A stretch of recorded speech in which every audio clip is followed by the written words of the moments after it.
Alors, les cartes événements.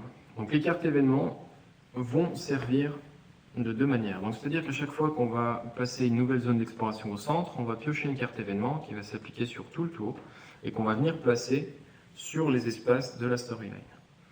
Mais chaque scénario, si on joue un scénario, va conditionner la victoire, le déroulement, les rencontres qui sont propres au scénario. Donc, durant la mise en place, on va placer certaines cartes directement sur la storyline.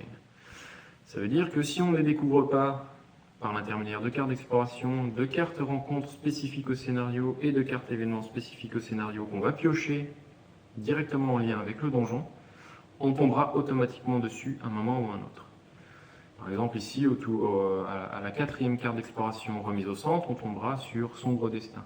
Et puis ainsi de suite jusqu'à tomber sur le Roi Lich. Les cartes événements directement sur la storyline vont aussi pouvoir permettre de moduler la durée de la partie. C'est-à-dire que celle-ci, au lieu de la jouer à la fin, on pourra décider de la jouer là.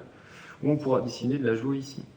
Ou par exemple, on pourra enlever les intermédiaires et jouer uniquement le boss après avoir visité tant d'espaces, tant de lieux du donjon.